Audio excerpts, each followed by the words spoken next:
Welcome, ladies and gents, my name is Curci. Today we are going to be playing some Far Cry 4. If you've seen all my videos in Sunset Overdrive, I basically called that game my game of the year. That is until I played this game, which is now my new game of the year. Sorry, gents, those guys were enemies. So the way that this story goes is that you basically come to this country, Curci, and you're supposed to scatter your mom's ashes.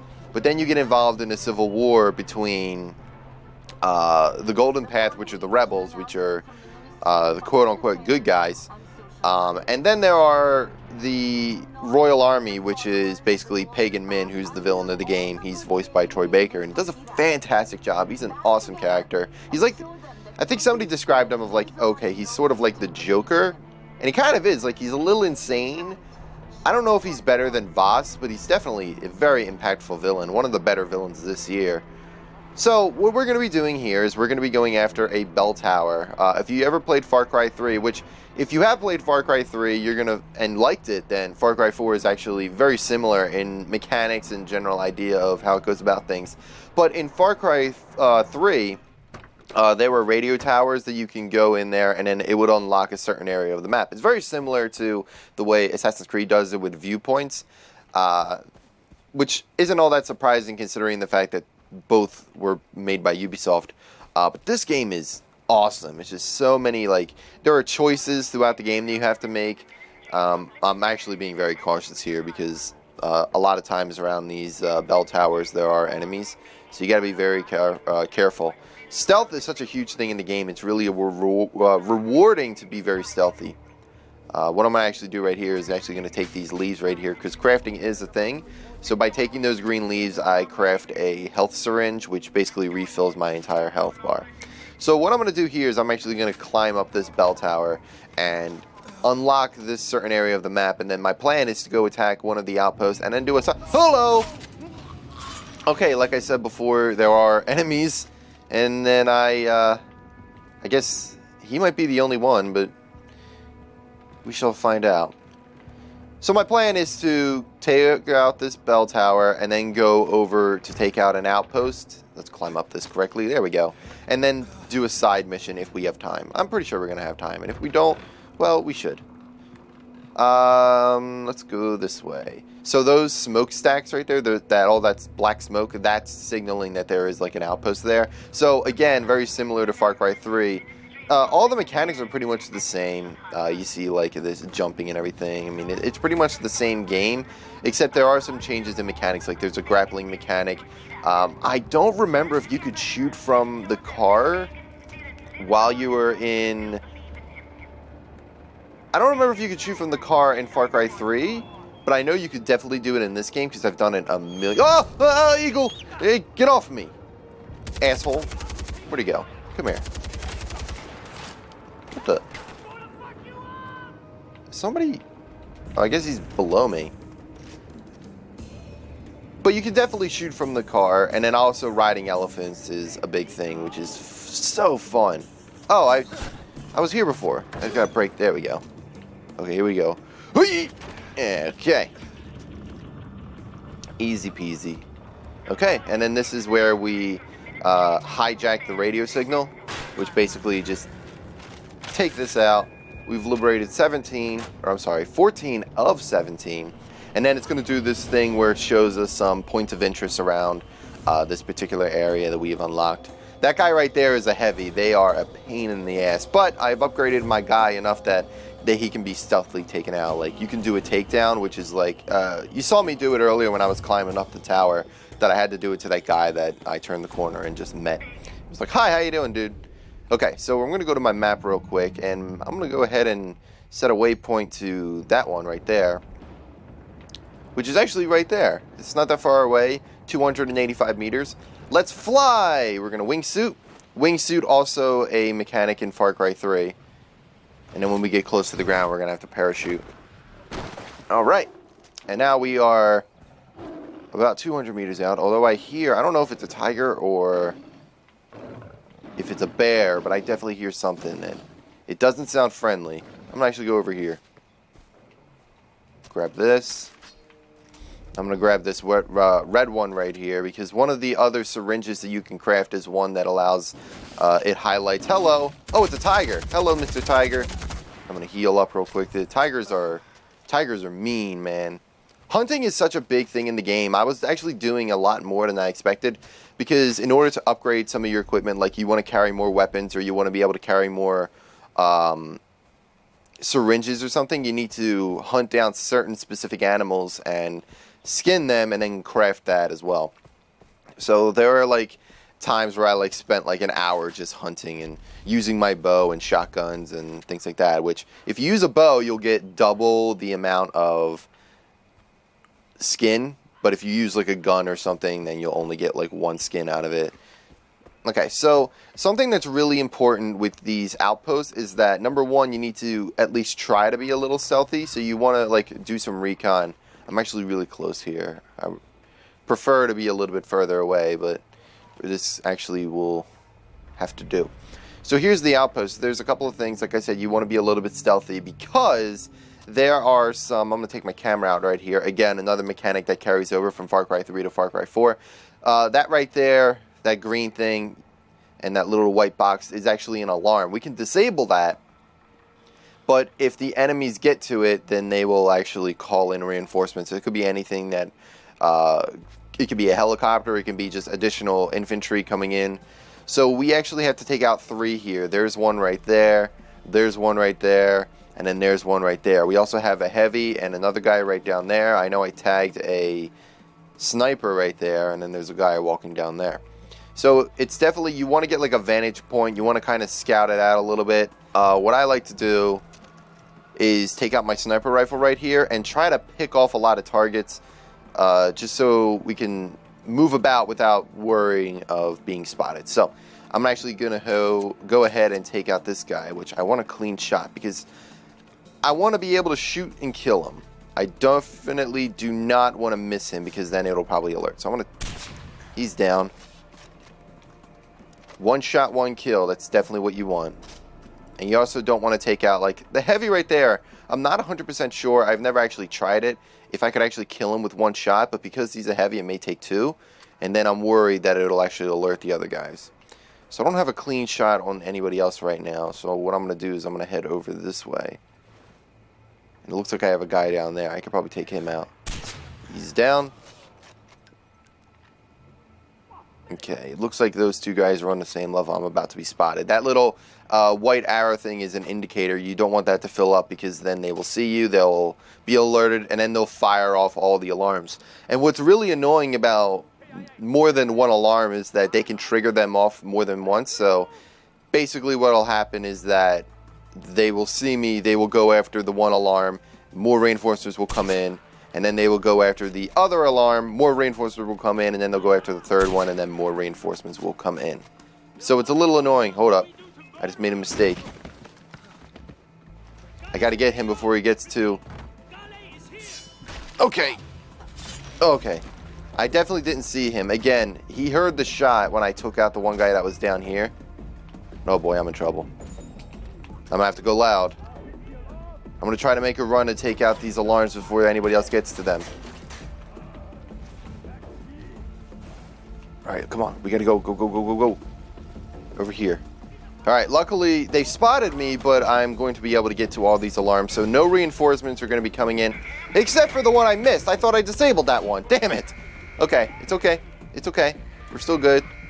I like to use C4 and take out the heavies, because otherwise I'm going to unload into them, which is a little annoying. So right here is a mortar. I can use that to try and take out the reinforcements that are going to be coming in. So I'm going to go ahead and aim and see if I can find the reinforcements. Oh, they're going to be coming in through the air. So a helicopter, that's fantastic. So I'm going to just mortar that guy right there, that sniper. And I missed completely. Okay, so let's take out the helicopter. I'm going to use my RPG right here. Boosh! And now the helicopter's down. So there goes their reinforcements. And again, if I hadn't disabled the other 2, there would have been 2 more reinforcements that would have been coming in, which again could have been like 3 helicopters, could have been 1 helicopter and 2 infantry. Which is just like I think Infantry is like 2 cars that come up. So I guess 4 cars would have come up if it were 2 infantries coming in. You basically get what I'm trying to say. So, now this has been liberated, and this gives me options. It gives me some additional side things that I can do now that I have liberated this outpost. Number one, I can go right here, and it actually has like a leaderboard right here. I can actually liberate this outpost again if I wanted to. If I wanted to just keep redoing it, which also the replayability is in there. Again, co-op is actually free roaming co-op. It's not like Far Cry 3 where it's just little side missions that are stuff that you can do. But in this game, it's all free roam. The only thing you can't do is main missions. You can't do those with cooperative play, I discovered. But playing with friends is absolutely fantastic. So, I'm going to go up here. And in this house right here, we have unlocked a fast travel point. So I can fast travel to this location all I want. I have this thing right here that I can use so that, number one, I can refill my ammo if I need to. If I used up syringes, I can rebuy the syringes with body armor. Guns for hire, I actually can call in a guy. If I actually push down and do that, I can actually call in a mercenary that will fight for me. But I can only do one at a time. So the other thing that I unlocked now that I have unlocked this outpost is that I have unlocked the ability to talk to this guy. And this is an eye for an eye mission, which basically the Royal Army are using an abandoned outpost to the south to set up ambushes. Recently, a member of the Golden Path's convoy was attacked and he barely made it out alive. Pay the commanders back by giving them a taste of their own medicine with a sniper rifle. Take a picture as proof of a job well done. So basically, an eye for an eye, it asks you to use a specific weapon to kill somebody, and then you have to take a picture to confirm the kill. So it's like an assassination, but it's asking you to use whatever weapon it provides. So I'm going to go ahead and jump into a vehicle, which I believe would be over here, if my map is not lying to me, and it's not. So I'm going to jump into this car right here. It's a Golden Path vehicle, blue. Bad guys are red. I don't really, I mean, whatever, because these guys are all uniform and everything, but it just remembered, like, Far Cry 3, why all the pirates had to wear red. I don't know why all the rebels have to wear blue. It's like blue versus red. It didn't make any sense to me. So there's a bear. It's either, no, it's a yak. It's a yak. I'm stuck on a tree. Let's go around. Driving, not the easiest thing in the game. If I had to pull up a negative, that would definitely be one of them, is that it's driving not the greatest thing in the world, but still not bad. Okay, so I'm gonna crash into that. Okay, so we're pretty close, so I'm gonna actually be really stealthy. Get my crossbow out. I love this crossbow. This crossbow is awesome. It's very quiet, and it also does a lot more damage than my silenced pistol, because I had a silenced pistol for most of the game until I got this crossbow, which is a sidearm, so I can use it when I'm driving. I can use it when I'm like zip lining and stuff, and then I can also use it in addition to my primary weapon right there. So I jumped down. I didn't really have to jump down. Oh boy, I don't want to get spotted. Gotta be very careful. You can hide in like vegetation and stuff, but it's easy to go crouch and just hide that way. But I believe the sniper rifle's right here, so I will replace whatever sniper rifle they give me with the sniper rifle that I already have. And now my goal is to actually take out 2 commanders with the sniper rifle. So I'm going to use my camera here to spot my target. There's the one commander. That's why he's yellow. Basically telling me that that's my target. Let's see if I can find the other commander. I definitely, because that one rifle does not have a silencer. Oh, Jesus. I guess they weren't lying about ambushes. These guys have got to go. Where's the other commander, though? Oh, wait. Is that him on the roof? No, it's not him. Alright, well, I can use one of my other syringes here, which is the hunting syringe. If I use this, it will highlight any other targets. Okay, it looks like the other commander is actually inside the building. Although it looks like he may be coming out right now. Let's see where he goes. He's definitely in there, but I need to use the sniper rifle to take them out. So I want to see if I can actually get both of them in one go. So what I'm going to do is I'm actually going to go down here, because I'm going to have a shot on that one guy right there. I want a shot of the other guy. And it looks like I can get him from the window right there, but he's not standing at the window. Alright, I got some vegetation right here. I'm going to try to crouch down and hide behind it. I'm going to throw a rock, because one of the other mechanics in this game is that you can throw a rock and it will distract them. So hopefully I can draw him either outside the building, which I will. I missed. I missed again. I missed the third time. I missed the fourth time. I missed the fifth time. I'm going to get him eventually. Oh, I'm going to get unloaded here. Alright, maybe it's better if I just die here and start over. Kill me! Alright, man, either those guys are invincible to bullets and they're just going right through them, or I'm a horrible aim. My other sniper rifle is a lot better. I didn't miss a shot with the other sniper rifle. I hope everybody saw that. I didn't miss a single shot. Okay, so let's replace this one with this one. We will go down. Where do we go? You said we were going over here? I believe this was where we were going. Okay, so that car is going to blow up in 3, 2, 1. Okay, not exactly that, but it will blow up. There. Whoa, it's a rocket. Okay.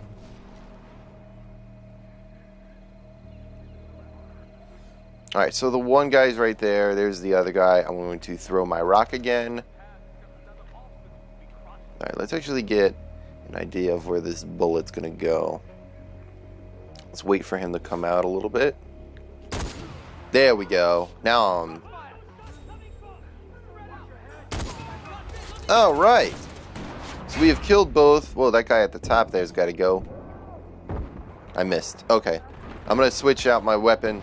Use a syringe. That guy's firing rockets on the roof. I got to take him out. So now that I have taken out the two guys that have been targeted, the two commanders, with the sniper rifle, I no longer need to use the sniper rifle, so I'm going to go loud here with my assault rifle. Although these guys are going to be giving me a huge problem. So I'm going to use my... Well, hello, where the hell did you come from? Alright, so I'm going to use my other syringe just to highlight everybody else so I can see where they are. I'm going to throw a grenade. And he's going to blow up. There he goes. Okay, let's go over here. There's a guy, he's going to go right into that window right there. Let's take this guy out. So he's down. Alright. I think he knows where I am, so I'm going to actually kill him with my crossbow, because my crossbow is awesome. Alright, I missed. Quite a bit. Oh. Alright, let's see if we can circle around him. Okay, here he goes. He's going to try to... I think I can come up from behind him. Put a bolt right in the back of his head. I missed. I missed. I missed. Got him! I was going to get him eventually. Don't worry. Okay. Alright, so now we got to take a picture. We will take one picture. And now we're going to go up to the second floor. There we go. And we're going to take a picture of dead guy number 2. And bam! An eye for an eye. Success. Oh, and I got an achievement too. Check that out. Trigger Man. I don't know what that was. Xbox show details. Let's find out what achievement I got. Which is no one is signed in. That's not true at all. I am absolutely signed in. Well, whatever. Whatever that achievement was, I'm going to get bonus rupees for it, which is the currency here in Kirat. But anyway, let's actually take down this propaganda poster. Screw the Royal Army. Alright, well, if you haven't played Far Cry 4, definitely go to pick it up, especially if you enjoyed Far Cry 3. Far Cry 4 has got a much more better story. It's got a much better narrative. The gameplay that you loved about Far Cry 3 is back in Far Cry 4. There are more additional things to do in this game than it was in Far Cry 3. It's just a really good open world game. There are tons of stuff to do. It's a good open world too, where it's all worth doing. It's all like fun stuff. And you know, this is in the middle of a civil war, and every mission actually helps illustrate that. You actually feel like you're in the middle of a civil war, and we didn't get a chance. I was hoping we would see it while we were doing all this, but there are also random events. Sometimes there will be like a little bit of a skirmish between the rebels and the Royal Army, so you can jump in there and help fight them out. or help them with the fight. And then there are also like hostage situations, like you can go in there and save somebody that's being held hostage. Yeah, it's just random events, just good side quests, good story mission, just good everything. This game is fantastic. It's definitely my #1 game so far. But with that being said, guys, thank you so much for watching, and I will see you next time.